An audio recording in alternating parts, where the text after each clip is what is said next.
Welcome back. You're watching Power Lunch East Africa. And on to matters big data. East Africa is experiencing a surge in investment, yet reliable market intelligence remains a challenge. Today we examine how big data management is reshaping the way investors spot opportunities, manage risk, and also drive growth across the region's high potential sectors. Emmanuel Omale, partner and data intelligence lead at BigCradle.com, now joins CNBC Africa to share insights. Emmanuel, thank you so very much for joining us on CNBC Africa. Lovely. So, to kick off our conversation, what do we mean when we say big data? Expound this or expand it for our viewers. Okay, so big data is having data from different sources, in different types, right, and in different formats, right. In Africa, one of the things we have done over the years is to gather the data, and they are in raw form. But what is beginning to change is now bringing out insight from this data, to ensure that we're able to make informed decisions and not just doing guesswork like we've been doing here. So how are we likely then to see this big data, transforming investment decision making in East Africa, and also which sectors are we likely to see benefit most? Yeah, so one of the struggles of investors, over the years has been doing proper due diligence, right? And that's because, like I said earlier, we have the raw data. We have not been able to organize them in a way that they are structured, whereby investors can take informed decisions. One of the things we are doing within BigCradle in a recent time is to focus on under-surveyed sectors. The agricultural sector is still very much under-surveyed, and that's because, we have the farmers. There's a lot of data flowing around there, but for most of them, they are still even struggling with digitizing their processes, their operations. So one of the things that we are doing within BigCradle is to offer them something called a data pipeline, whereby the question is, are they even collecting the relevant data in that particular sector? And determine the kind of data to generate within that sector. It could be customer data, beyond just the name, the contact of a customer. It could be more. We're looking at, behavioral data of the customers you are rendering service or you are selling products to.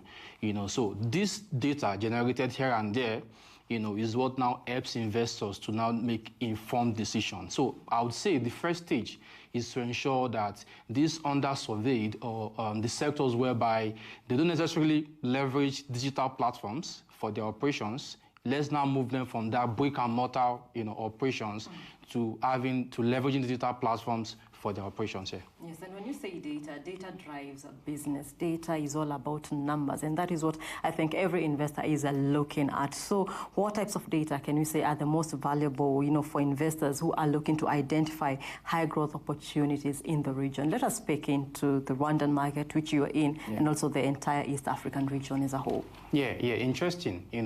Beyond just having data on the surface, for every business in Rwanda, one of the things they focus on is just generating empirical data, which is pretty much the name, the first name, the last name, the phone number, and all of that.